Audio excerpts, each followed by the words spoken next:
Good evening, explorers, and welcome back to another journey to the forgotten corners of our ancient world. Before we dive into tonight's mysteries, take a moment to write in the comments your country and the time you're listening to this. I love seeing how our global community of curious minds comes together. And if you enjoy these dives into history's greatest enigmas, a like and a share would mean a lot to me and help me continue researching these fascinating stories. Tonight, we embark on an extraordinary expedition through time, exploring 20 mysterious civilizations that may have existed long before the great floods that reshaped our world. These aren't just tales of ancient peoples, but stories of lost knowledge, impossible technologies, and highly advanced civilizations. They challenge everything we think we know about the history of humanity. Imagine this. What if the history of human civilization was much older and more complex than we have been taught? What if beneath our feet lay the remains of societies that achieved wonders that we are only now beginning to understand? As you settle in for the night, let these ancient mysteries wash over you like gentle waves. Each story is more intriguing than the last. From the sunken cities of Lemura to the crystalline technology of Atlantis, from the celestial cities of the Anasazi to the underground kingdoms of Agartha, we will explore civilizations that have captivated the imagination for centuries. Some say that these cultures possessed knowledge that modern science is only now rediscovering. Others believe that they had contact with beings from other worlds. Tonight, we will examine the evidence, the theories, and the tantalizing clues they left behind. So make yourself comfortable. Close your eyes if you wish, and let us begin our journey into the mists of prehistory, where legend meets archaeology and the impossible becomes possible. Chapter 1. The Lost Continent of Lemuria. In a vast expanse of the Pacific Ocean, beneath miles of dark water, some believe lie the ruins of humanity's first great civilization. Lemuria, also known as Mura, represents one of the most enduring mysteries of our ancient past. But unlike the more famous Atlantis, the story of Lemuria does not begin with Plato's philosophical writings, but with 19th century scientific observations that led to extraordinary conclusions. The story begins with a curious enigma that intrigued 19th century geologists and naturalists. They observed something strange about the Lemurus, primates characterized by their large eyes and long tails. These creatures lived in Madagascar, off the coast of Africa, and also in India and Southeast Asia. But here's what puzzled scientists. There were no Lemuras in Africa, the continent that stood between these populations. How had these animals managed to populate such distant lands without taking the obvious route? In 1864, British zoologist Philip Sclater proposed a solution that seemed logical at the time. He suggested that at some point a huge continent had connected these regions, a landmass he called Lemura, after its supposed inhabitants, the lemurs. This continent, according to his theory, had somehow disappeared beneath the waves of the Pacific, taking with it an entire chapter of natural history. But this is where the story takes a fascinating turn. What began as a scientific hypothesis to explain the distribution of animals soon turned into something much more extraordinary. Occultists, mystics, and alternative historians took up Sclater's idea and transformed the hypothetical continent into the cradle of human civilization. According to these expanded theories, Lemura was not just a landmass connecting Madagascar to India. It was a huge continent spanning much of the Pacific Ocean. Imagine, if you can, a tropical paradise larger than present-day Australia, stretching from the coast of California to the shores of Japan. Theorists painted vivid pictures of this lost world, with towering mountain ranges rising from fertile valleys, crystal-clear rivers flowing to pristine coastlines, and cities of unimaginable beauty built by the first humans to walk the earth. The Lemurians, as these ancient inhabitants were called, were beings with extraordinary abilities. Some accounts suggest that they stood 36 meters tall and had elongated skulls that housed enlarged brains capable of telepathic communication. Ancient inhabitants, were beings with extraordinary abilities. Some accounts suggest that they stood 36 meters tall and had elongated skulls that housed enlarged brains capable of telepathic communication. Others describe them as the first humans to develop language, writing, and the complex social structures that would later spread throughout the world when the children of Lemura migrated to other continents. What makes Lemura's theory particularly intriguing is how it attempts to explain several archaeological enigmas. Have you ever wondered why ancient megalithic structures appear on isolated Pacific islands, such as Easter Island?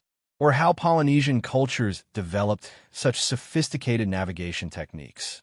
Lemura's supporters suggest that these are vestiges and traditions passed down from the mother continent. The statues of Easter Island, those enormous stone heads that gaze eternally out to sea, take on new meaning in this context. Rather than being the work of a small, isolated population, they could represent a faded memory of the architectural techniques of Limeran. The precision with which these statues were carved, transported, and erected across the island has always puzzled archaeologists. Some weigh up to 80 tons, but somehow they were moved kilometers away from their quarries using methods that remain a mystery to this day. Then there are the mysterious ruins found throughout the Pacific. Off the coast of Japan lies Yanaguni, an underwater structure that some believe to be man-made. This step pyramid, discovered in the 1980s, features what appear to be carved stairways, walls, and even drainage systems. Conventional archaeology suggests that it is a natural formation shaped by erosion, but Lemura theorists point to it as proof of their lost civilization. The dating is particularly intriguing. If Yanaguni is indeed man-made, it would have been built when sea levels were much lower during the last ice age, more than 10,000 years ago. This date coincides perfectly with theories about when Lemura could have existed and subsequently been submerged by rising sea levels. But Lemura's influence supposedly extended far beyond architecture. Ancient texts from various cultures seem to preserve memories of this lost civilization. Tamil literature from southern India speaks of Kumari Kandam, a continent that disappeared into the Indian Ocean and was home to an advanced Tamil civilization. According to these accounts, this lost land was swallowed by the sea in a great cataclysm, forcing its survivors to flee to the present-day Indian subcontinent. The similarities between Kumari Kandam and Lemuria are striking. Both describe vast in the Indian and Pacific Oceans. Both were supposedly home to advanced civilizations, and both met their end due to oceanic disasters. Some researchers suggest that these are not separate legends, but different cultural memories of the same historical event. What is particularly fascinating is how these stories appear in cultures that had no contact with each other. The Dreamtime stories of the Australian Aborigines tell of a great flood that covered vast lands where their ancestors lived. Pacific Island cultures, from Polynesia to Micronesia, have legends about floods that describe the submergence of large land masses. Even Native American tribes along the Pacific coast have traditions about ancient lands that disappeared beneath the waves. The technology attributed to the Lemurians borders on the fantastic. However, it is worth considering in light of our rapid advances in understanding consciousness and energy. Some accounts describe the Lemurians as masters of what we might today call psychic abilities. They supposedly communicated telepathically, moved objects with their minds, and possessed an intuitive understanding of natural energies that allowed them to build in harmony with the earth itself. This brings us to one of the most intriguing aspects of the Lemurian theory, the idea that these ancient peoples achieved technological advances through means totally different from those of our modern civilization. While we have developed external tools and machines, the Lemurians supposedly developed internal capabilities, enhancing their natural human abilities to extraordinary levels. Let's think for a moment about how this might explain some of the seemingly impossible achievements of ancient cultures. The precision of megalithic constructions around the world. The mathematical and astronomical knowledge incorporated into structures such as the pyramids. the ability of ancient peoples to work with huge blocks of stone without apparent machinery. All these mysteries become more understandable if we consider that early humans may have possessed abilities that we have since forgotten or lost. The end of Lemura, according to most accounts, came after a series of catastrophic events. Some describe massive earthquakes that split the continent into fragments. Others speak of volcanic eruptions on an unimaginable scale, darkening the sky with ash and poisoning the air. The final blow supposedly came from the ocean itself, when huge tsunamis swept away the remaining land, washing away the last vestiges of this ancient civilization. But this is what makes the story truly disturbing. Apparently, the Lemurians saw their end coming. Ancient accounts speak of great libraries sealed in underwater vaults, of sacred knowledge inscribed on imperishable materials and hidden in secret locations around the world. Some theorists believe that these hidden repositories still exist, waiting to be discovered by future generations, ready to reclaim humanity's lost heritage. The survivors of Lemura's destruction supposedly scattered across the globe, taking with them fragments of their ancient knowledge. This, according to the theory, explains why architectural techniques, astronomical observations, and similar mythological themes appear in cultures around the world. The builders of Stonehenge, the architects of the Egyptian pyramids, the astronomers of ancient Babylon, all could have been heirs to Lemuran wisdom. As you fall asleep tonight, imagine yourself on the shores of ancient Lemura during its golden age. Imagine vast cities built of stone and glass rising from tropical valleys. Their spires reach into the clouds, reflecting the light of two moons. Imagine ports filled with ships unlike any we know in our modern world. Ships that not only sail the oceans, but perhaps between dimensions. Contemplate the libraries where wisdom accumulated over centuries was preserved in crystalline matrices capable of storing information far beyond the capacity of any book. Whether Lemuria existed as a physical reality or lives only in the realm of human imagination, its history tells us something very profound. Perhaps it represents our longing for a golden age of human achievement or our intuition, that our species once possessed abilities that we have forgotten.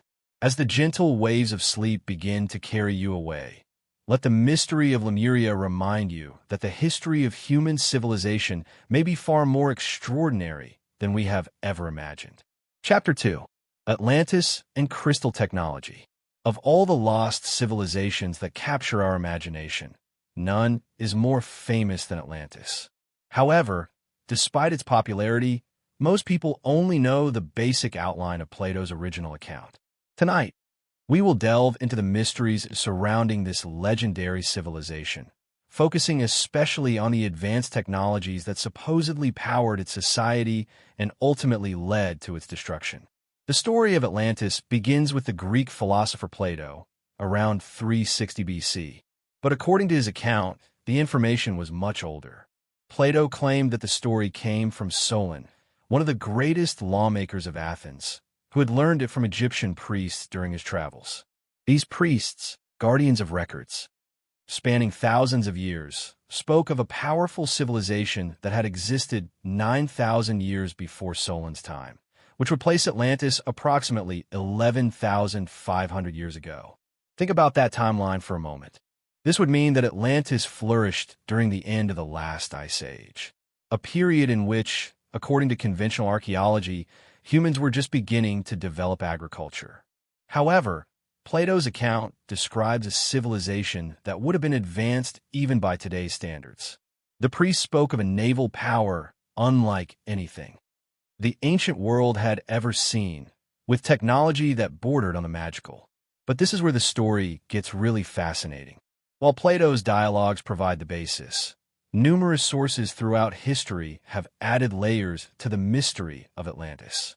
Ancient Egyptian texts, Mayan goddesses, and even medieval European manuscripts contain references to an advanced civilization that was destroyed by a flood. Some researchers suggest that these are not separate legends, but different cultural memories of the same historical event. The most intriguing aspect of modern research into Atlantis centers on the civilization's supposed energy technology. According to various accounts gathered from sources ranging from Edgar Cayce's psychic readings to information channeled by contemporary mystics, the Atlanteans had mastered the use of crystal technology in a way that seems almost impossible according to our current understanding of physics. Imagine, if you will, enormous crystals that served as the heart of the Atlantean civilization. These were not just decorative gems, but living energy systems that could apparently harness and direct natural forces. The largest of these crystals, sometimes called the Great Crystal or the Firestone, was said to be located in a temple in the center of the main city. This crystal, described as several stories high and perfectly transparent, supposedly served as both an energy source and a communication device. The technology surrounding these crystals seems straight out of our most advanced science fiction. The Atlanteans used smaller crystals, each tuned to specific frequencies, to power their vehicles, illuminate their cities, and even enhance their own consciousness. Some accounts describe aircraft moving silently through the sky, propelled by arrays of crystals that could manipulate gravitational fields. Others speak of submarines that could travel great distances underwater, guided by crystalline technology that provided them with perfect navigation. What makes these accounts particularly intriguing is how they seem to anticipate technologies that we're only now beginning to understand. Modern science has discovered that crystals can store and transmit energy. Quartz crystals form the heart of most electronic devices. From computers to radios, we have learned that crystals can be programmed with information and maintain that programming for incredibly long periods of time. Researchers are even exploring the possibility of using crystals for quantum computing and energy storage. But the crystal technology of Atlantis supposedly went far beyond what we have achieved. These crystals were supposedly grown rather than mined, in special chambers where the environment could be precisely controlled. The growing process involved not only physical conditions such as temperature and pressure, but also mental and spiritual influences. It is said that Atlantean crystal cultivators used meditation, intention, and even sound frequencies to influence the formation of their crystals, creating structures that were uniquely suited to specific purposes. The applications of this technology were said to be remarkable. Medical crystals could diagnose illnesses by analyzing a person's energy field and then provide healing frequencies tailored to their specific needs. Communication crystals allowed instant contact over great distances, functioning similarly to our modern internet, but without the need for physical infrastructure. Transport crystals could levitate massive objects, making it possible to construct their large buildings without the mechanical devices we rely on today. One of the most fascinating aspects of Atlantean crystal technology was its supposed integration with consciousness itself. Unlike our modern technology, which requires external manipulation via buttons, switches, and keyboards, Atlantean devices responded directly to thought and intention. An expert operator could control complex systems simply by focusing their mind in a specific way, making the boundary between user and device almost non-existent. This integration of technology and consciousness could explain some of the most extraordinary claims about Atlantis' capabilities. If their devices could amplify and direct human mental energy, it would theoretically be possible to achieve effects that seem impossible according to our current knowledge. Moving huge stones with the power of concentrated thought, communicating over great distances through mental projection, even manipulating weather patterns through collective concentration. All of this becomes conceivable if consciousness itself could be technologically enhanced. The architecture of Atlantis, as described in various accounts, reflects this integration of crystalline technology and advanced engineering. Supposedly, the main city was built in concentric circles with canals connecting the different districts and allowing boats to move throughout the urban area. At the center stood the temple that housed the Great Crystal, whose energy radiated outwards through a network of smaller crystals located throughout the city. The buildings themselves were said to be marvels of engineering, constructed from materials that do not correspond to anything in our modern experience. Some accounts describe walls that appear to be made of compressed light, translucent but stronger than steel. Others mention buildings that could change configuration, rooms that could be expanded or subdivided by manipulating crystal matrices embedded in their structure. Apparently, Atlantis' agricultural systems were equally advanced. Crystalline technology allowed them to improve crop growth, control local weather patterns, and even accelerate the natural processes of plant development. Gardens throughout the city produced abundant harvests throughout the year, fed by carefully managed systems that optimized every aspect of plant growth. But perhaps the most intriguing application of Atlantean crystal technology was in the realm of consciousness expansion. Several accounts suggest that the Atlanteans used specially tuned crystals to enhance their mental abilities, allowing them to access levels of consciousness that we might consider supernatural. These consciousness-enhancing crystals supposedly enabled telepathic communication, precognitive visions, and direct access to what some might call universal knowledge.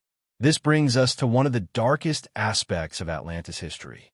According to many accounts, the same technology that made their civilization possible also led to its destruction. As the Atlanteans became more skilled with crystal technology, some began to use it for purposes contrary to natural harmony. Weapons powered by crystal energy could devastate entire regions. Mind control devices could override individual will. Weather manipulation technology could create storms and droughts in distant lands. The corruption of Atlantean society supposedly began when different factions started using crystal technology to gain power over others. What had once been a tool for raising consciousness and creating abundance became a means of control and domination. The Great Crystal, which had once been carefully preserved by wise priests, fell under the influence of those who sought to use its power for selfish ends. The final catastrophe, according to most accounts, occurred when Atlantean scientists attempted to harness energy sources beyond their understanding. Some stories describe experiments with the Great Crystal that created resonances in the Earth itself, triggering massive earthquakes and volcanic eruptions. Others suggest that their attempts to create increasingly powerful weapons caused explosions that literally tore the continent apart. The destruction was not instantaneous. Several accounts describe a series of catastrophes that lasted several years, as the Atlantean civilization gradually collapsed under the weight of its own technological arrogance. First came the earthquakes, which split the continent into islands. Then volcanic eruptions darkened the sky and poisoned the air. Finally, the ocean rose and swallowed the remaining land in huge tsunamis that carried the last vestiges of Atlantean civilization into the depths. But this is what makes the story of Atlantis so relevant to our modern world: the parallels between its supposed technological advancement and our own. Like the Atlanteans, we have developed technologies that give us unprecedented power over our environment. Like them, we face the challenge of using that power wisely and not destructively. The story of Atlantis serves both as inspiration and warning, showing us what human civilization can achieve, while cautioning us about the consequences of technological hubris. Some researchers believe that remnants of Atlantis crystal technology still exist, hidden in secret locations around the world or preserved in the collective memory of certain spiritual traditions. Others suggest that our modern rediscovery of the properties of crystals is actually a rediscovery of ancient knowledge, a gradual return to technological principles that were once well understood but were lost with the destruction of Atlantis. As you drift into a deeper sleep, imagine yourself walking through the crystalline corridors of ancient Atlantis at the height of its power. Imagine walls glowing with a light that projects rainbow patterns that change and dance with your mood. Visualize gardens where flowers of impossible sizes and colors grow, nourished by fields of crystalline energy that turn each plant into a work of art. Contemplate the harbor where ships arrive from all over the world, their crystal engines humming in harmony with a great resonance that feeds the entire civilization. Whether Atlantis existed as a physical reality or only lives on in our collective imagination, its story continues to inspire us to achieve greater possibilities. As the gentle rhythms of sleep transport you, let the mystery of Atlantis remind you that human potential may be far greater than we currently believe, and that the technologies of the future could be rediscoveries of the wisdom of a distant past. Chapter 3. The Anunnaki and Ancient Mesopotamia. Deep in the fertile valleys between the Tigris and Euphrates rivers, where human civilization supposedly began, lies one of the most controversial mysteries of our ancient past. The story of the Anunnaki, as recorded on Sumerian tablets dating back thousands of years, challenges our fundamental beliefs about the origins of humanity. Controversial mysteries of our ancient past. The story of the Anunnaki, as recorded on Sumerian tablets dating back thousands of years, challenges our fundamental beliefs about the origins of humanity and suggests that our earliest ancestors may have had contact with beings from other worlds. The Sumerians, who emerged around 4500 BC in what is now Iraq, created the world's first known written language, the first cities, and the first complex systems of government. But this is what makes their achievements truly puzzling. They appeared out of nowhere, with no apparent phase of development. One day, there were scattered nomadic tribes, and relatively soon after, sophisticated urban centers emerged with advanced knowledge of mathematics, astronomy, and engineering. Think about how civilizations normally develop. There is usually a gradual progression from simple farming communities to villages and then to cities, with each advance building on the knowledge accumulated over many generations. But Sumerian civilization burst onto the historical scene almost fully formed, as if someone had given them an instruction manual for building complex societies. The Sumerian creation myths, preserved on thousands of uneven clay tablets, tell a story that closely resembles science fiction. According to these ancient texts, beings called the Anunnaki came to Earth from a planet they called Nibiru. They were not gods in the supernatural sense we might imagine, but advanced beings from another world who possessed technology that seemed divine to early humans. The word Anunnaki itself is fascinating. In Sumerian, it literally means those who came from heaven to earth, language that is quite specific for what we might otherwise dismiss as primitive mythology.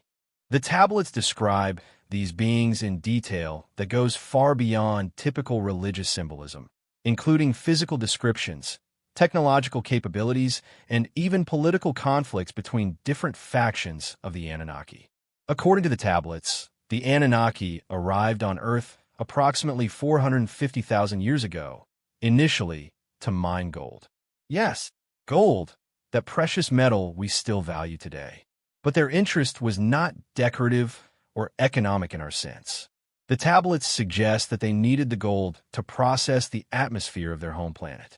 The texts do not clarify whether this was to repair a damaged atmosphere or to create protective shields against cosmic radiation, but they constantly emphasize the crucial importance of gold for the survival of the Anunnaki.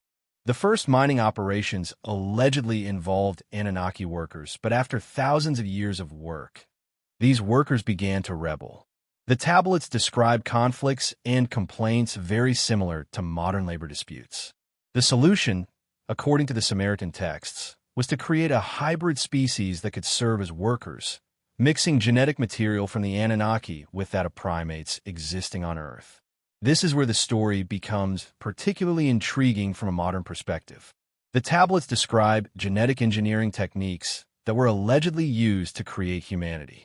They speak of combining the essence of the Anunnaki with Earth's clay, terminology that some researchers interpret as a description of advanced genetic manipulation. Apparently, the process required multiple attempts and refinements before producing viable human beings. The lead scientist on this project was supposedly an Anunnaki woman named Nema, although she's also known by other names in different texts. Descriptions of her work closely resemble modern debates about genetic engineering. including concepts that the ancient Samaritans could not understand through normal observation. They described the manipulation of the basic building blocks of life itself, combining genetic material in precise ways to achieve specific results. What makes this particularly fascinating is how the text described the challenges faced during human creation. Early attempts supposedly produced beings with various defects or undesirable characteristics. Some are too strong, others too weak. Some lived too long, others not long enough.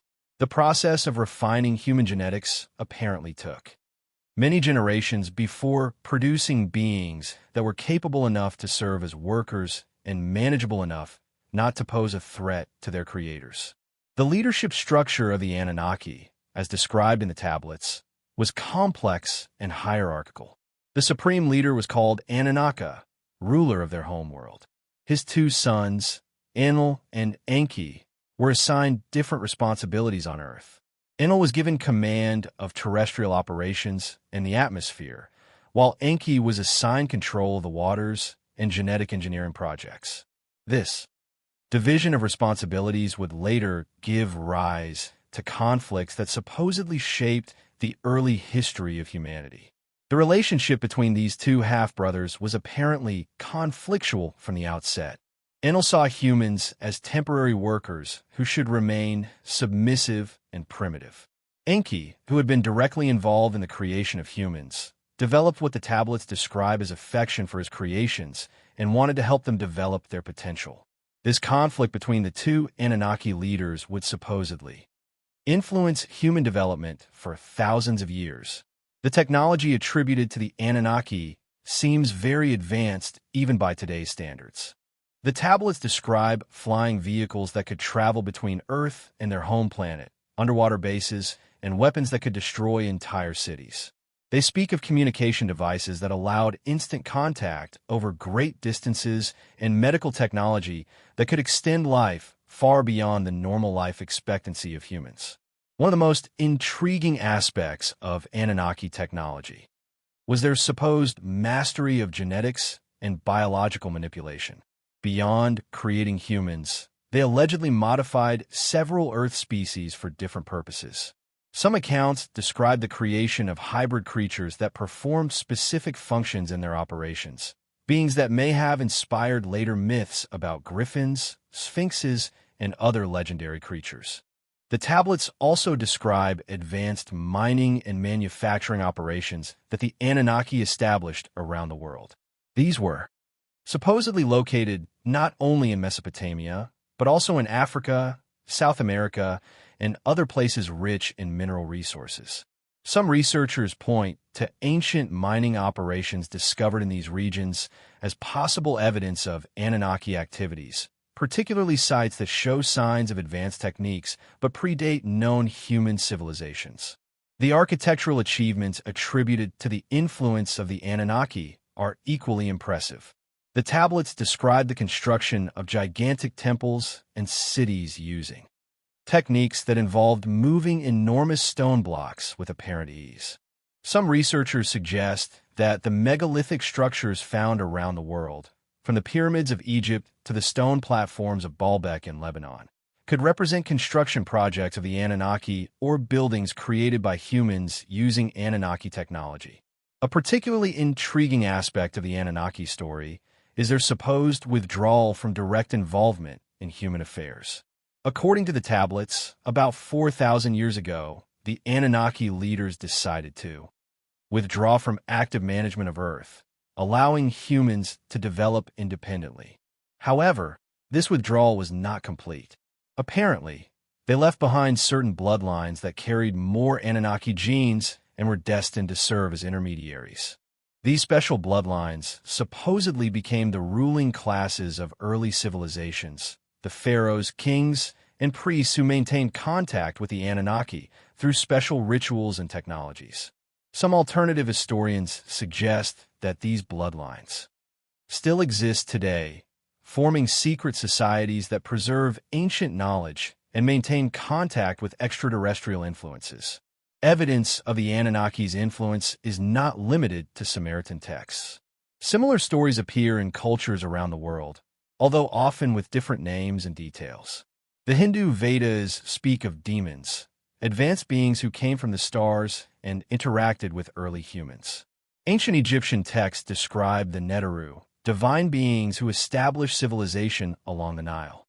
Even Hebrew texts, including the Bible, contain references to the Nephilim, the sons of God, who mated with human women and fathered hybrid offspring. What is particularly intriguing is how these diverse cultures describe similar technologies and capabilities for their ancient benefactors. Flying vehicles appear in Sanskrit texts as vimanas, in Egyptian accounts as the boats of the gods, and in Hebrew writings as the wheels within wheels of Ezekiel. Advanced weapons, genetic manipulation, and long-distance communication appear in various forms in multiple ancient traditions. Modern space exploration has added new dimensions to the story of the Anunnaki. The search for Planet X, or Nibiru, the supposed homeworld of the Anunnaki, has become a serious astronomical endeavor. Although no large planet has been confirmed in the outer solar system, gravitational evidence suggests that something massive exists beyond Pluto's orbit. Whether this is the homeworld of the Anunnaki or simply another natural celestial body remains to be seen. Genetic evidence about the origins of humans also raises intriguing questions.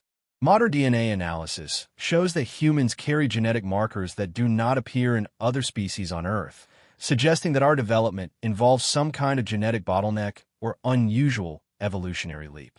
Although conventional science explains this through natural evolutionary processes, some researchers suggest that it could be evidence of genetic modification by advanced beings.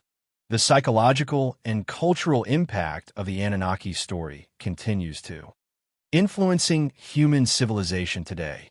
Our fascination with ancient astronauts, our search for extraterrestrial intelligence, and our development of genetic engineering technologies seem to echo the themes first expressed in those ancient Sumerian tablets. Whether the Anunnaki were literal otherworldly beings or symbolic representations of human potential, their story continues to inspire us to overcome our current limitations.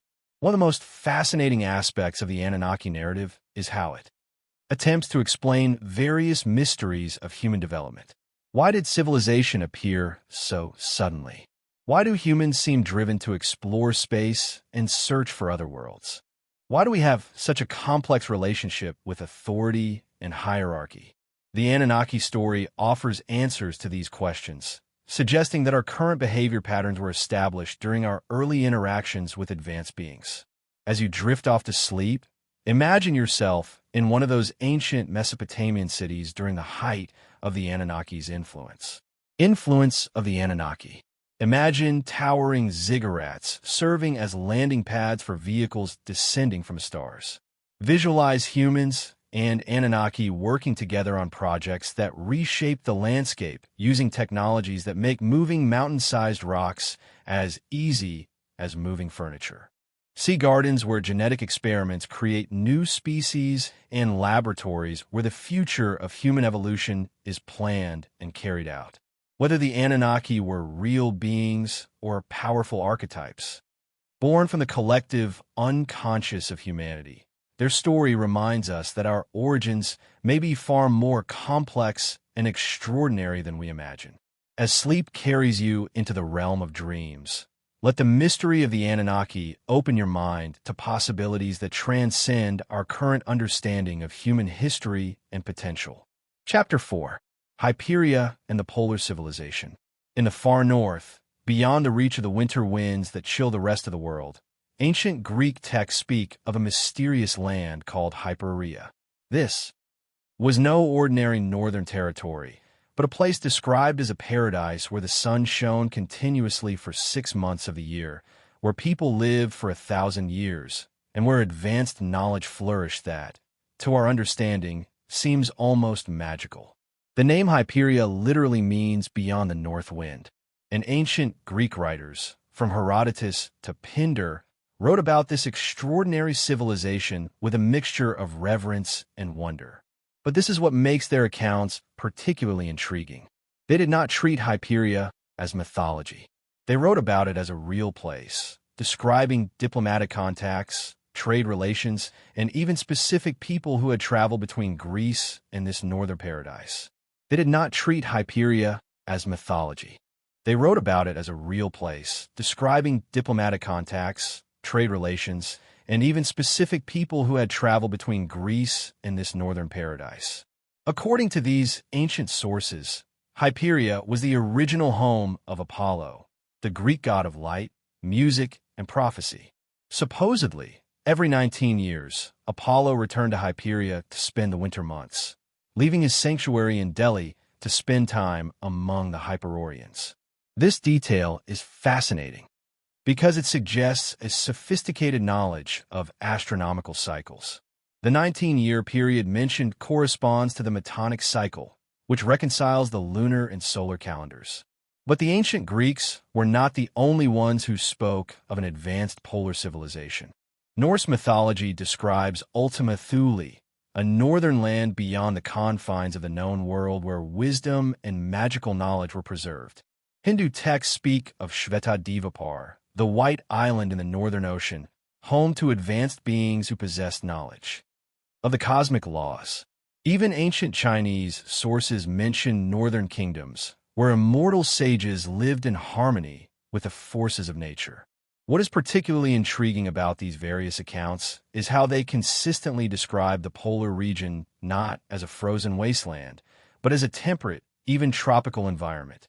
Ancient writers speak of lush vegetation, flowing rivers, and a climate so perfect that the inhabitants lived without conflict or suffering. This description seems impossible given our current understanding of polar conditions. But what if the Earth's climate was radically different in the distant past? Modern geological evidence suggests that Earth has experienced drastic climate changes throughout its history. Fossils show that tropical plants grew in Antarctica and that the magnetic poles have shifted several times throughout geological history. Could there have been periods when the polar regions experienced the kind of climate described in ancient accounts of Hyperia? Some researchers have suggested that Hyperia could be a cultural memory of the last interglacial period, approximately 120,000 years ago, when global temperatures were significantly warmer than today. During this time, it is possible that much of the Arctic Ocean was ice-free and that the northern regions were home to the kind of advanced civilization described in ancient texts. The Hyperarians were described as beings of remarkable longevity and wisdom. Ancient accounts suggest that they lived for 1,000 years and devoted their long lives to the pursuit of knowledge, art, and spiritual development. They were supposed to be masters of music and poetry, creators of magnificent architecture, and possessors of scientific knowledge that surpassed even the achievements of classical Greece.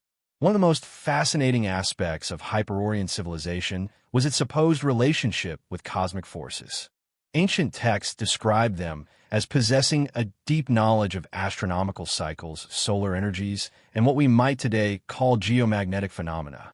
They supposedly built their cities in harmony with these cosmic influences, creating architecture that enhanced and concentrated natural energies.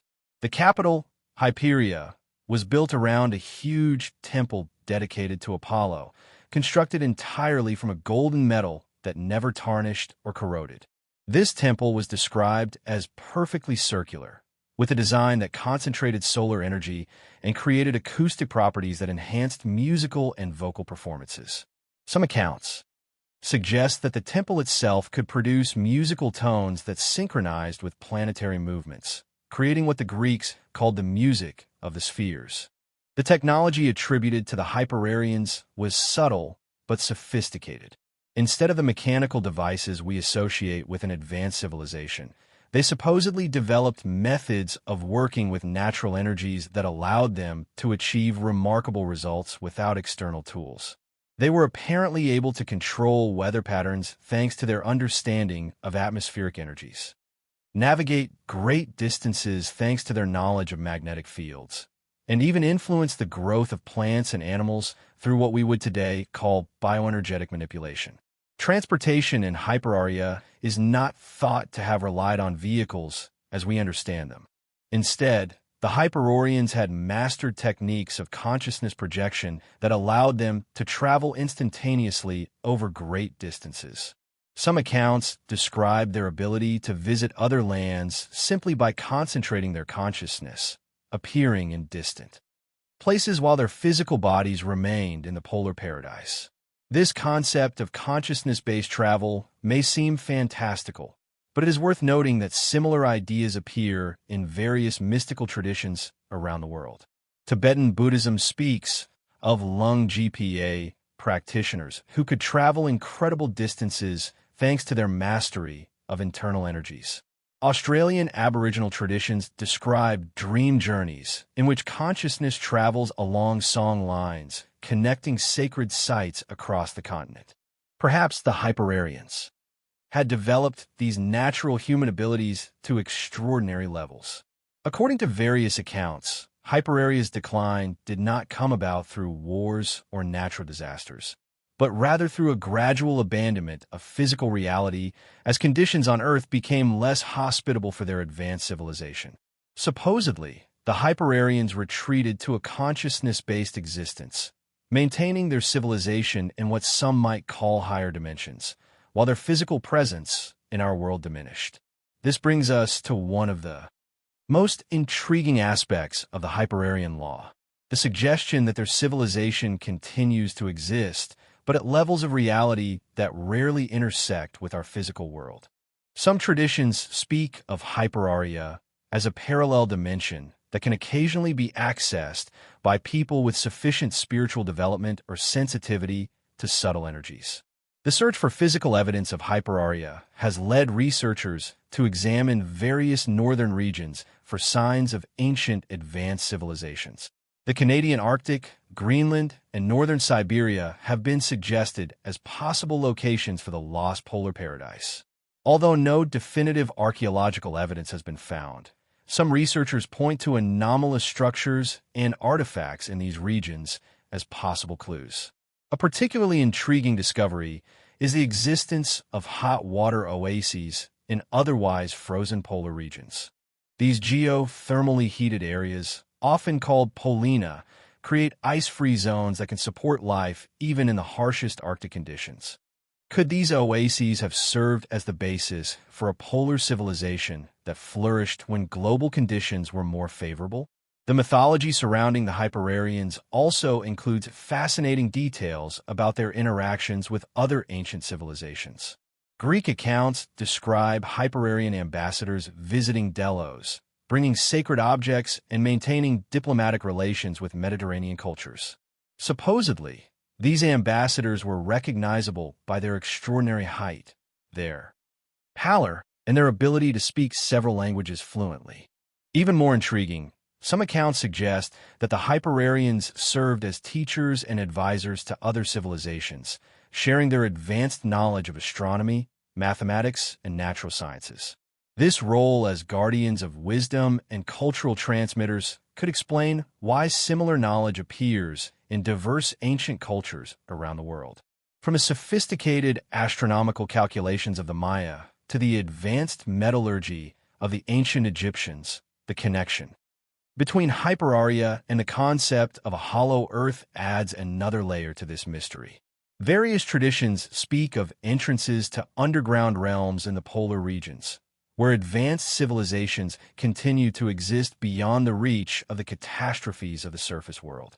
Could the Hyperorians have developed underground extensions of their civilization, creating a network of underground cities connected by natural and artificial passageways?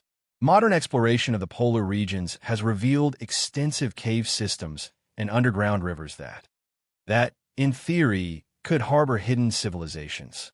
The discovery of enormous underground lakes beneath the ice sheets of Antarctica proves that liquid water ecosystems can exist even in the most extreme polar conditions. Although no evidence of technological civilizations has been found in these hidden environments, the possibility remains tantalizing. As you drift into a deeper sleep, imagine the golden spires of Hyperaria rising from a landscape where it rains eternally despite the polar latitude. Imagine gardens where flowers bloom in patterns that mirror the movements of the constellations and libraries where knowledge is not stored in books, but in crystalline matrices that preserve information for millennia. Imagine the great temple where the music of the spheres resonates through architecture designed to harmonize with cosmic frequencies, creating a sound that touches the very soul of existence. Whether Hyperaria existed as a physical reality or lives on as a symbol of humanity's potential to harmonize with cosmic forces, its story continues to inspire those who seek to understand the deepest mysteries of our planet's history. As the gentle currents of sleep carry you into dreams, let the mystery of Hyperaria remind you that paradise may not be a place we seek, but a state of consciousness we are capable of creating. Chapter 5. The Lemurian Colonies of Mo. While we previously explored the main continent of Lemuria, tonight we delve into the fascinating history of its supposed colonies, particularly the civilization of Mo in the Pacific Ocean. This is not simply a retelling of the same story, but an exploration of how the Lemurian civilizations supposedly spread across the Pacific through a network of island civilizations that may have existed long before the Lemurian civilization. This is not a simple retelling of the same story, but an exploration of how the Lemurian civilizations supposedly spread across the Pacific through a network of island civilizations that may have existed long before any known human settlement. The distinction between Lemuria and Mo has confused researchers for over a century, as some consider them to be the same civilization, while others see them as separate but related cultures.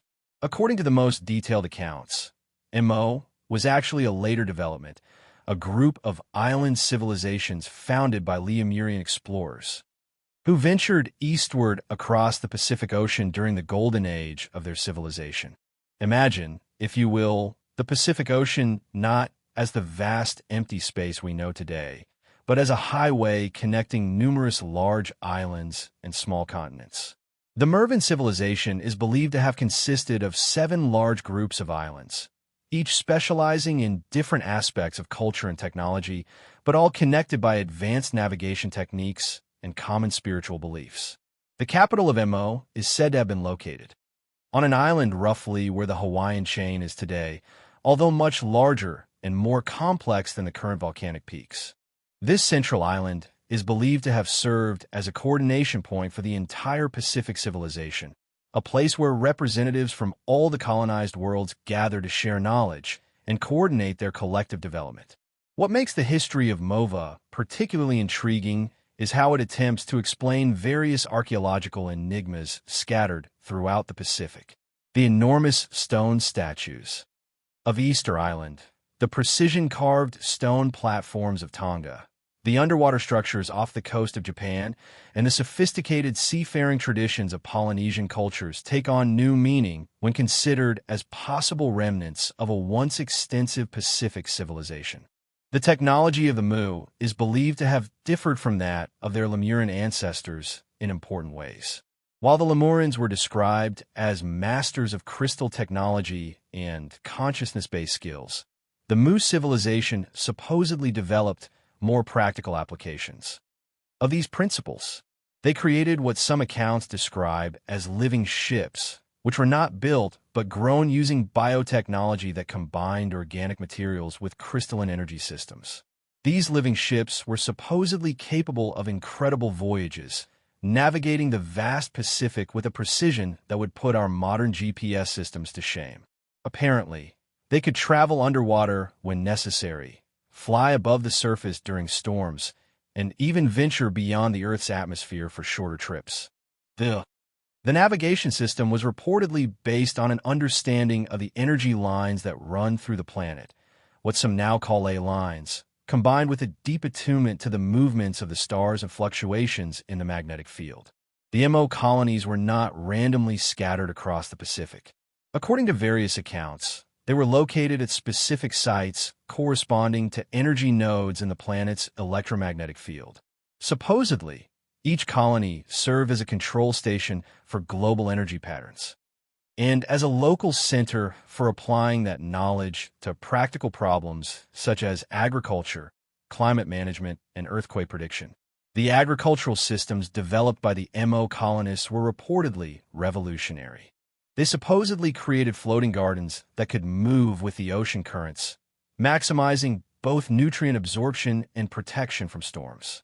These floating agricultural platforms were said to be anchored to the seabed by energy beams rather than physical cables, allowing them to rise and fall with the tides, while maintaining their connection to the colony's central energy systems. On land, MO farmers developed irrigation systems that used natural energy flows to improve crop yields. These terraces were not only carved into the hillsides, but were designed to channel what MO called terrestrial energy into patterns that amplified plant growth and created ideal microclimates for specific crops. Some researchers suggest that the elaborate terrace systems found throughout the Pacific Islands could be degraded remnants of these advanced agricultural technologies. The architecture of the Moog colonies was reportedly designed to harmonize with oceanic and atmospheric energies. The buildings were constructed using techniques that allowed them to flex with seismic movements without collapsing, and their materials were said to become stronger over time by absorbing and integrating various forms of environmental energy. The most remarkable structures were said to be the resonance chambers found in the center of each major colony. These chambers were designed to amplify and concentrate both sound and what the MO called vital energy, creating spaces where consciousness could be enhanced and direct communication with other colonies maintained. Some accounts describe these chambers as capable of projecting images and sounds over great distances, serving both as communication devices and educational tools. According to reports, the social structure of the Moog colonies was more egalitarian than that of most ancient civilizations. Instead of rigid hierarchies based on birth or wealth, leadership positions were apparently assigned based on demonstrated ability to work with natural energies and contribute to the collective well-being. This system is believed to have created societies that fostered individual development, but always in the context of the community's benefit.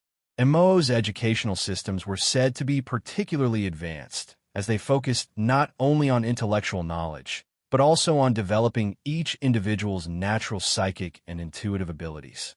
According to reports, children were subjected to early testing to determine their natural affinities, whether it was working with crystals, communicating with plants and animals, navigating by observing the stars, or manipulating energy fields for construction and healing.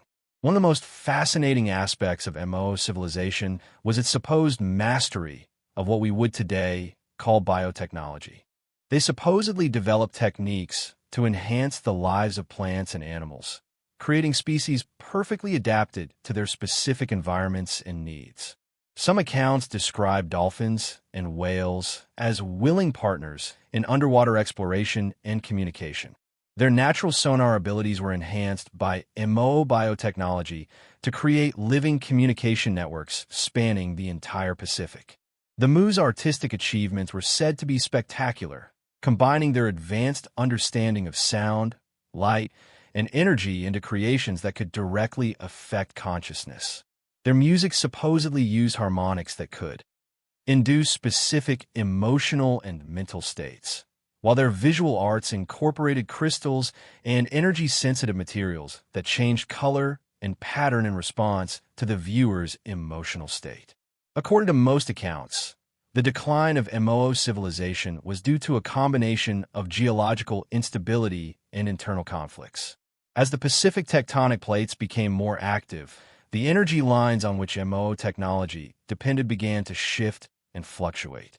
This disruption is believed to have affected everything from their transportation systems to their agricultural platforms, gradually undermining the foundations of their civilization.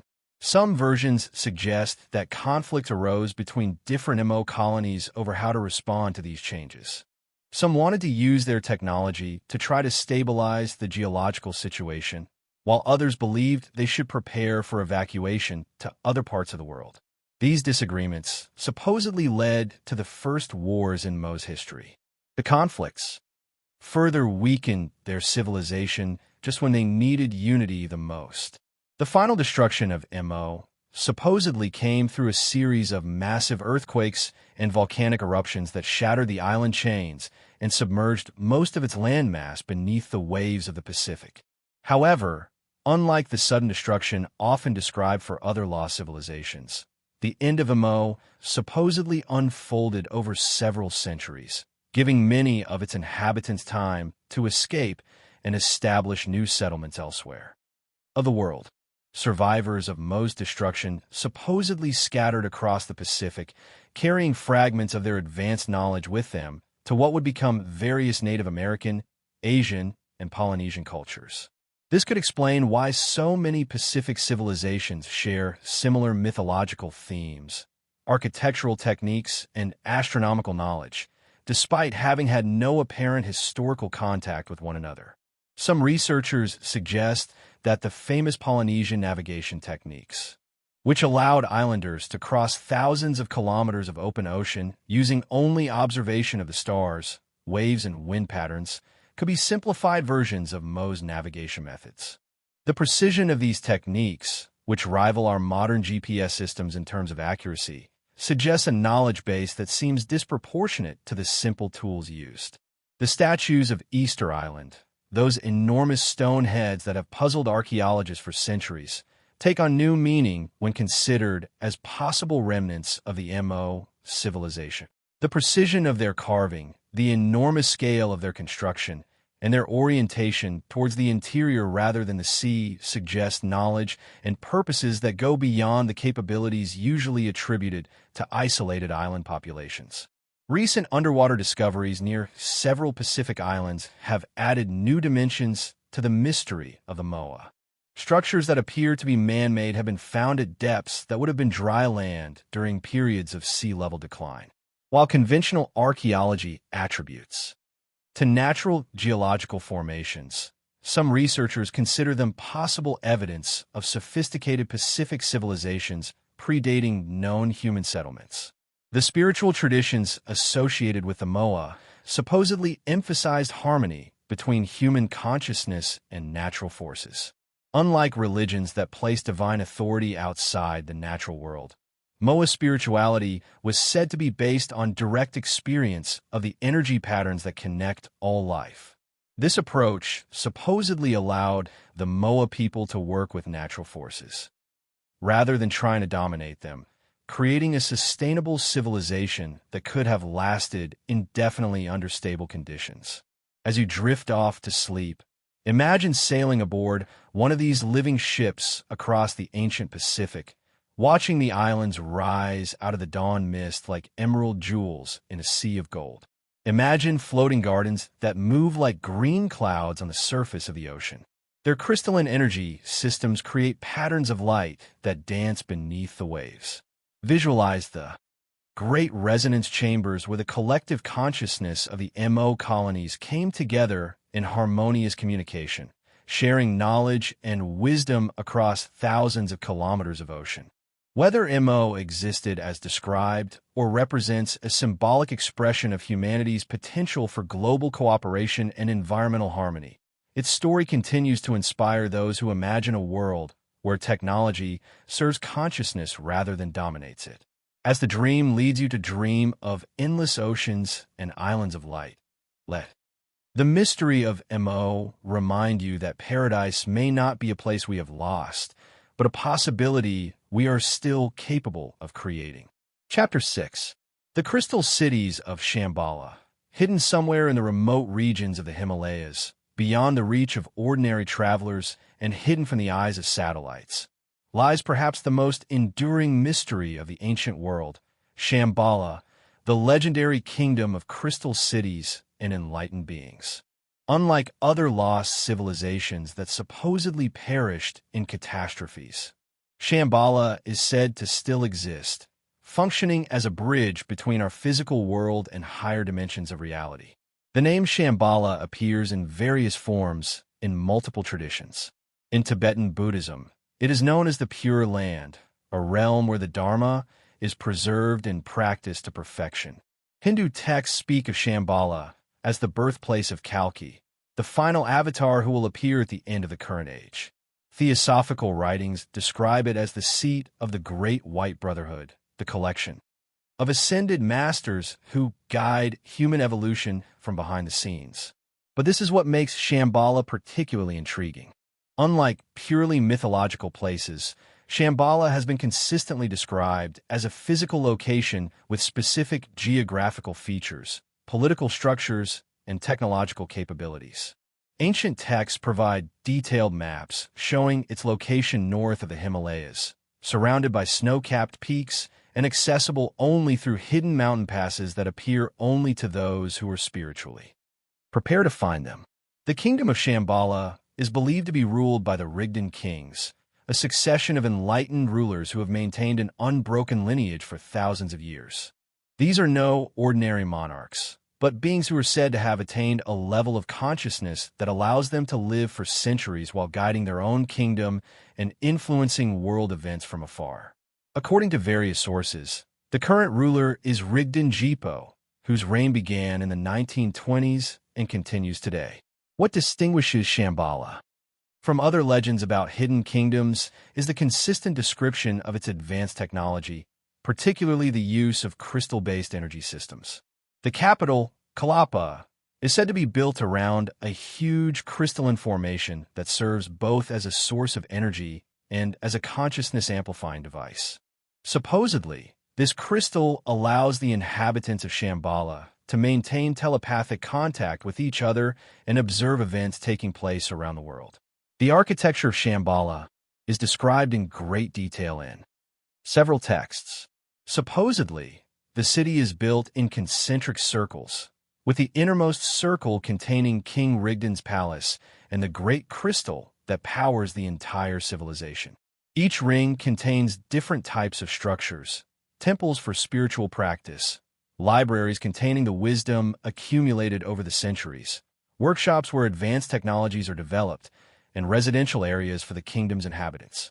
The buildings are said to be constructed from materials that do not exist in our ordinary world. Some accounts describe walls that appear to be made of compressed light, structures that can change their configuration according to the needs of their occupants, and architectural elements that seem to grow and evolve over time rather than remaining static like conventional buildings. Shambhala's crystalline technology is believed to go far beyond simple energy generation.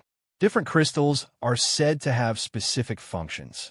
Communication crystals can project images and sounds over great distances. Healing crystals can diagnose and treat illnesses by acting directly on the body's energy field.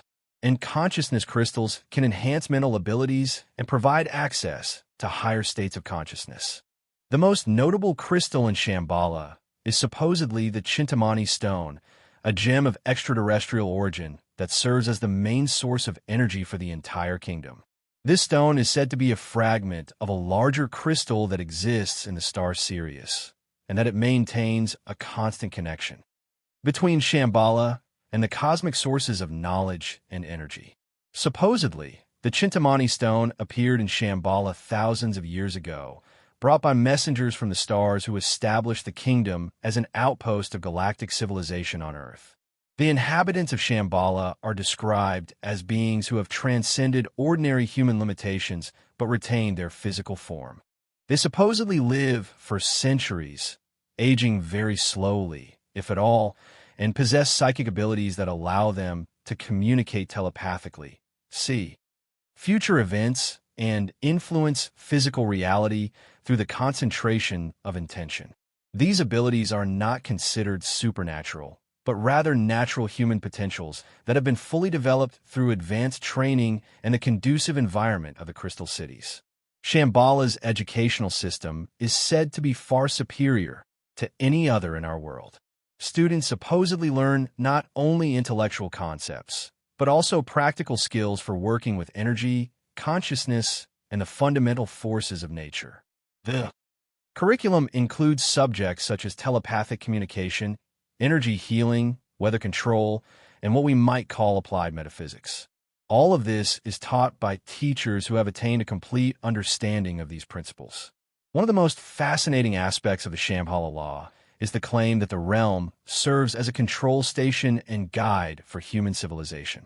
Supposedly, the inhabitants observe world events through their crystalline technology and occasionally intervene in subtle ways to prevent catastrophes or guide human development in positive directions. This intervention is not direct control, but rather the introduction of ideas, inspiration, and opportunities that allow humanity to make its own choices toward higher development. Supposedly, several historical figures have been influenced by contact with Shambhala. Although such contact is said to be extremely rare and usually occurs through dreams, visions, or brief encounters that leave the person with enhanced knowledge or abilities. Some researchers suggest that revolutionary discoveries in science, art, and spirituality may sometimes represent knowledge transmitted from Shambhala to individuals who are ready to receive and apply it. Shambhala's technology supposedly includes methods of transportation that seem impossible according to our current understanding of physics. There are accounts describing vehicles that can travel instantaneously over great distances, not by moving through space, but by manipulating the structure of space itself. These vehicles are said to be powered by crystal technology and guided by consciousness, allowing them to appear anywhere in the world in a matter of seconds. Shambhala's agricultural systems are reportedly based on principles that maximize both nutritional value and spiritual energy. Crops are apparently grown in crystalline gardens, where the growing medium is imbued with energy patterns that enhance the physical and subtle properties of the plants.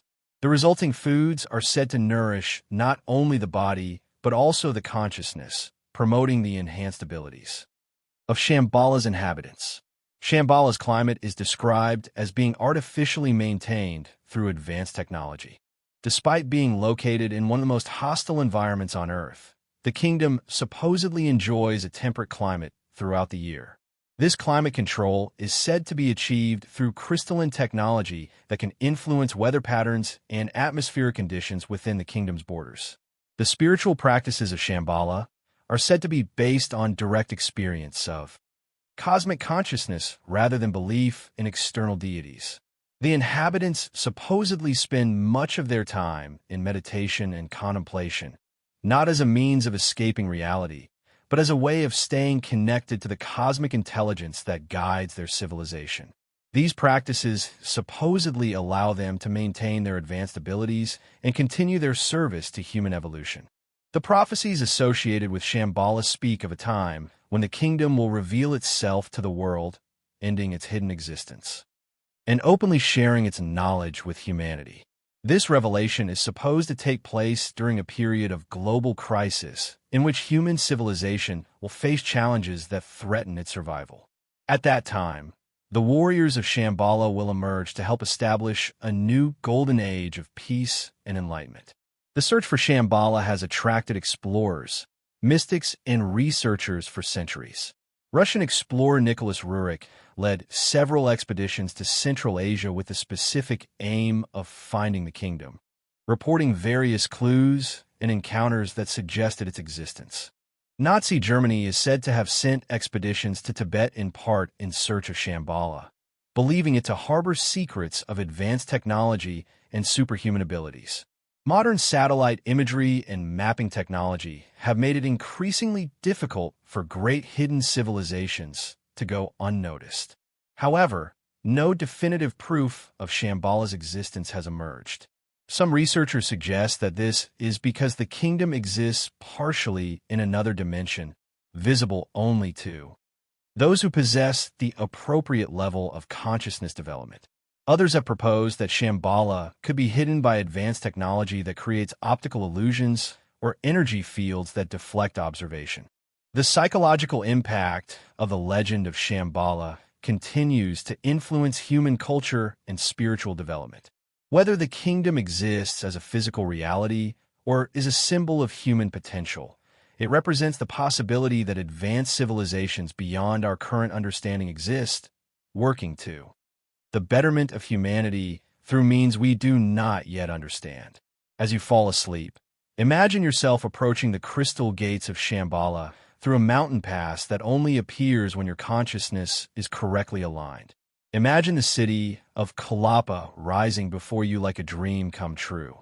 Its crystal spires rise towards the stars, which seem closer and brighter than anywhere else on Earth.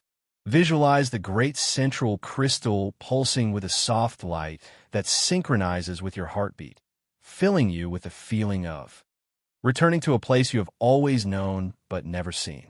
Whether Shambhala exists in our physical dimension or in the realm of consciousness itself, its story continues to inspire those who seek to transcend the limitations of ordinary reality. As the gentle rhythms of sleep carry you away, let the mystery of Shambhala remind you that paradise may not be a place we have to find, but a state of being we can choose to create. Chapter 7. The Underwater Cities of Poseidon Beneath the Waves. Of the Atlantic Ocean, in depths where sunlight has never penetrated. Some believe that here lie the preserved remains of Poseidon, the last surviving city of the great civilization of Atlantis. While the main continent supposedly sank beneath the waves in a single catastrophic event, Poseidon supposedly survived for thousands of years afterwards, its inhabitants adapting to an underwater existence using technologies that defy our understanding of what is possible beneath the sea. The story of Poseidon begins where the legend of Atlantis ends. According to various accounts, when the great catastrophe destroyed most of the Atlantean civilization, a few cities managed to survive the initial destruction thanks to the deployment of protective technologies that had been developed for other purposes. Poseidon, named after the Greek god of the sea, was supposedly the largest and most advanced of these surviving settlements. The name itself is intriguing, as it suggests a deep connection between the surviving Atlanteans and the oceanic forces. While the original Atlantis was described as a land-based civilization that used the sea primarily for transport and trade, Poseidon supposedly represented a fundamental shift in humanity's relationship with the ocean, as it developed technologies that allowed for total integration with underwater environments. The protective systems that saved Poseidon from destruction were reportedly based on advanced crystalline technology capable of creating energy barriers that deflected enormous forces. These barriers were not rigid shields, but flexible energy fields that could absorb and redirect destructive energies, allowing the city to survive tsunamis, undersea earthquakes, and even the pressure changes that accompanied sudden submersion. As the ocean floor settled and the new underwater environment stabilized, the inhabitants of Poseidon were supposedly faced with the challenge of adapting their technology and lifestyle to function beneath the waves. This adaptation supposedly took several generations, during which the city's scientists developed revolutionary approaches to underwater life that went far beyond simple underwater technology. Poseidon's energy systems were said to be powered by geothermal sources drawn from underwater volcanic vents, combined with advanced crystalline arrays that could convert various forms of ocean energy into usable energy.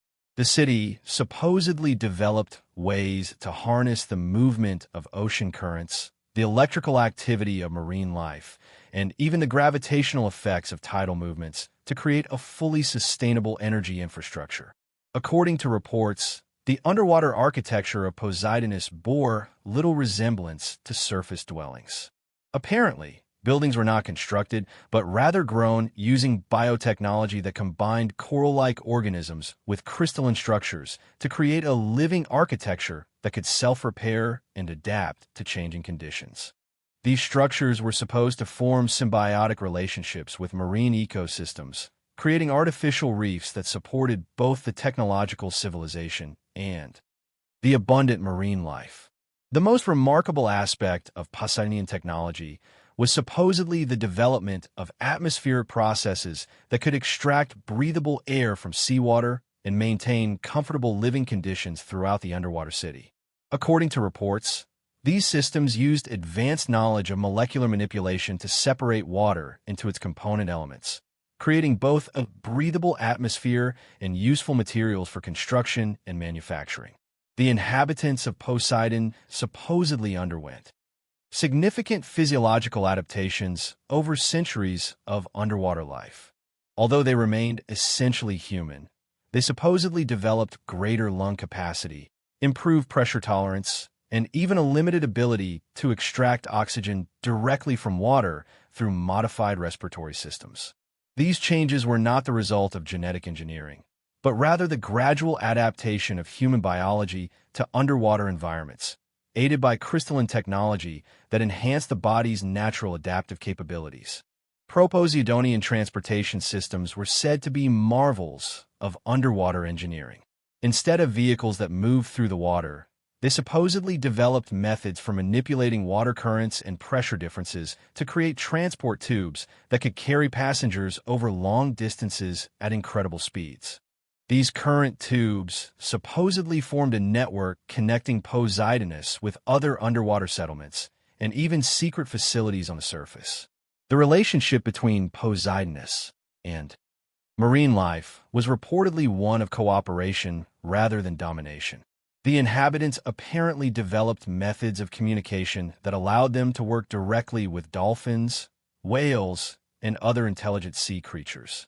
This cooperation supposedly extended to the use of marine life as partners in exploration, construction, and even defense, creating a truly integrated underwater civilization.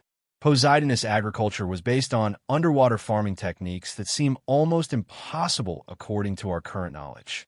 They supposedly cultivated forests of algae and coral gardens that produced both food and materials using crystalline technology to enhance growth rates and nutritional content. Some accounts describe underwater orchards where fruit plants grew in air-filled chambers connected to the main city, creating hybrid environments that combine the best of underwater and surface agriculture. The scientific achievements of the Poseidonists supposedly included advances in marine biology, pressure physics, and what could be called hydrochemistry. Their knowledge of underwater acoustics is believed to have far exceeded our own, allowing them to communicate across vast ocean distances and even use sound waves as tools for construction and manufacturing. One of the most intriguing aspects of Poseidonus' law is the claim that the city served as a control station for global ocean conditions. The inhabitants are believed to have developed early warning systems for tsunamis, undersea earthquakes, and other oceanic disasters, which sometimes alerted surface civilizations through carefully placed signals and coded messages. Poseidon's crystalline technology was said to be specifically adapted to underwater conditions. Unlike surface crystals, which primarily functioned with light and atmospheric energies, Poseidon crystals supposedly functioned with pressure waves, underwater electric fields, and the unique energy signals of marine environments. These crystals could influence ocean currents, communicate with marine life, and even affect weather patterns on the surface. Poseidon's cultural development supposedly diverged. The Poseidonians were uniquely beautiful, incorporating the natural patterns of water movement, the bioluminescence of marine life, and the acoustic properties of underwater environments. Their music supposedly used water as a medium, creating compositions that could be felt as well as heard, with sound waves producing physical sensations and even emotional responses in listeners. The spiritual practices of the Poseidons were reportedly based on the direct experience of oceanic consciousness, the feeling of being part of a vast, interconnected aquatic system covering most of the planet. Meditation practices allegedly involved tuning into ocean rhythms, tidal cycles, and the collective consciousness of marine life, creating states of consciousness that transcended individual identity. According to various accounts, the decline of the Poseidonians was not caused by an external catastrophe, but by gradual changes in ocean conditions. As the Earth's magnetic field shifted and ocean currents changed, the energy systems that powered the city became less efficient. Climate change affected the marine ecosystems on which the city depended, creating a scarcity of resources that even advanced technology could not solve. Some versions suggest that, rather than becoming extinct, the inhabitants of Poseidon gradually withdrew from physical existence using advanced consciousness techniques to maintain their civilization in non-physical dimensions. Others propose that they moved to other underwater locations, possibly in the Pacific or Indian Oceans, where they continue to exist beyond the reach of modern detection methods. The search for Poseidon has led ocean explorers to investigate various underwater anomalies throughout the Atlantic. Strange sonar readings, unexplained underwater structures, and reports of man-made-looking formations on the ocean floor have been suggested as possible evidence of the lost underwater city. However, the extreme depths and harsh conditions of the deep ocean make thorough exploration extremely difficult. Recent advances in deep-sea exploration technology have revealed that the ocean floor contains far more complex structures than previously imagined. Submarine mountain ranges, deep valleys, and extensive cave systems offer numerous locations where advanced civilizations could have developed and flourished. Some of these environments contain unique ecosystems that seem almost alien in their complexity and beauty. The psychological impact of the Poseidon legend highlights humanity's complex relationship with the ocean. Although we have always been drawn to the sea, we have also recognized it as a realm fundamentally different from our terrestrial experience. The idea of a civilization that has managed to bridge this gap, creating a truly aquatic human culture, represents both our fascination with the ocean and our desire to transcend the limitations of our existence on the surface. As you drift off to sleep, imagine yourself descending through the dark waters of the Atlantic, beyond the reach of sunlight, to depths where the pressure would crush any surface dweller. But instead of emptiness, you find yourself approaching the gleaming spires of Poseidon, whose crystalline lights create patterns of beauty that rival any sunset on the surface. Imagine gardens of algae swaying in artificially controlled currents and transparent tubes filled with water that transport inhabitants around the city at incredible speeds. Whether Poseidon existed as a physical reality or only lives in the realm of imagination, his story speaks to humanity's infinite capacity to adapt and innovate. As the gentle rhythms of sleep transport you to underwater cities and crystalline lights beneath the waves, let the mystery of Poseidon remind you that paradise need not be limited to terrestrial environments, but can exist anywhere where consciousness chooses to create beauty and harmony. Chapter 8. The Celestial Cities of the Vimana Builders, high above the ancient lands of India, beyond the reach of earthly armies and hidden from the eyes of ordinary mortals. Sanskrit texts describe a civilization that mastered the art of flight thousands of years before the Wright brothers dreamed of taking off from the ground. The Vimana Builders, as we might call them, supposedly created not only flying machines, but entire cities that rose into the skies, establishing a three-dimensional civilization that spanned both heaven and earth. The word Vimana appears throughout ancient Sanskrit literature, from the Ramayana to the Mahabharata, from the Puranas to technical manuals such as the Vaikashastra. But these are not mere mythological references to divine chariots. The descriptions are very specific and detailed construction methods, fuel systems, navigation techniques, and even combat tactics for aerial warfare. What makes these accounts particularly intriguing is their technical precision. The Vimanika Shastra, attributed to the sage Bharaja, reads like a comprehensive engineering manual with diagrams, specifications, and troubleshooting guides.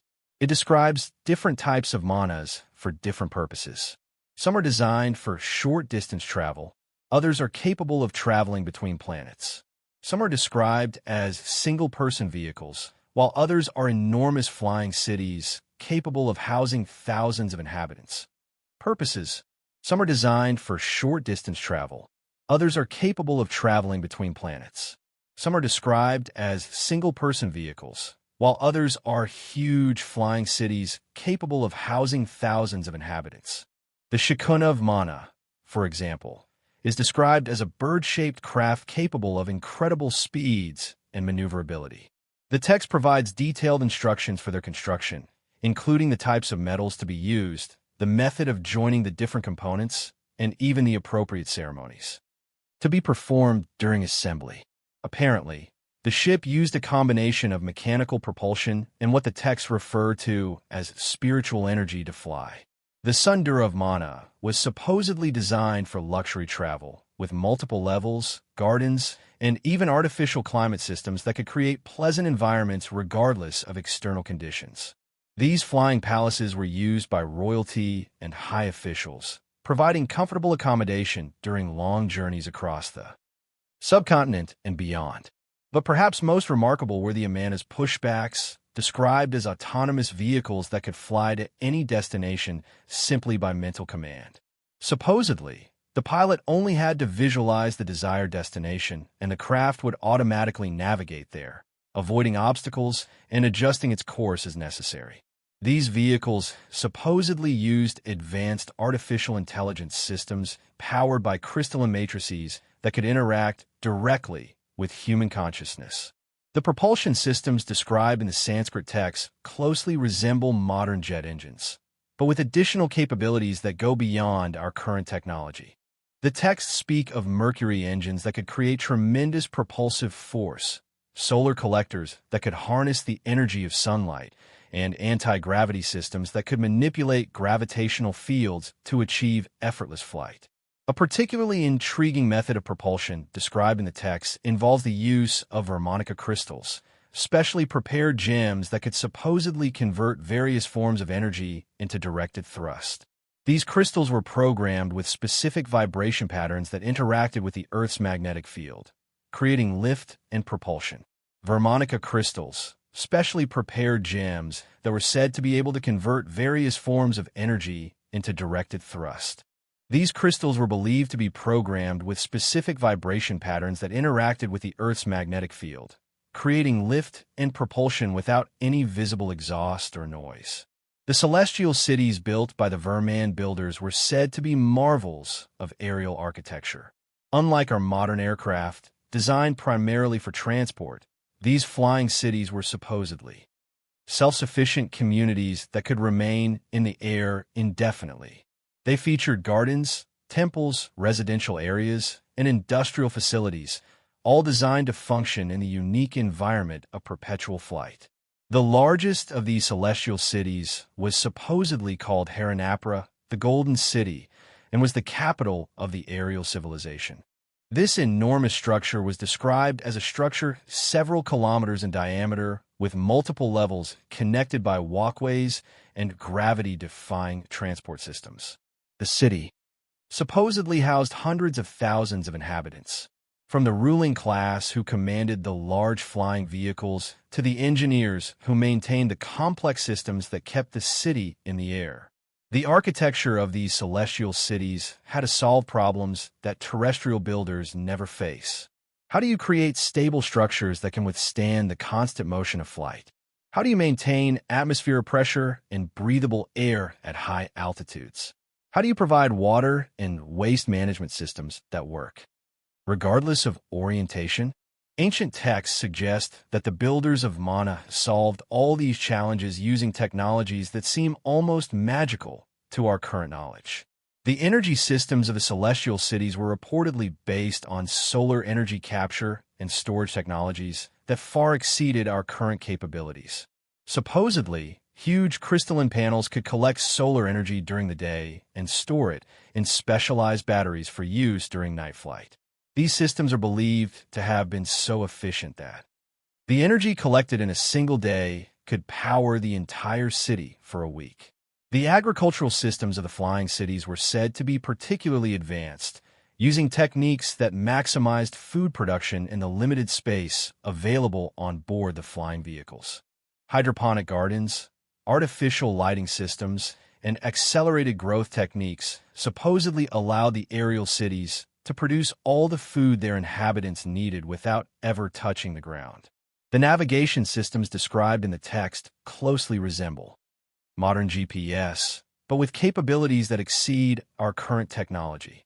Vimana builders are believed to have used a network of ground beacons, astronomical observation systems, and even what might be called psychic navigation techniques to maintain precise position and control course.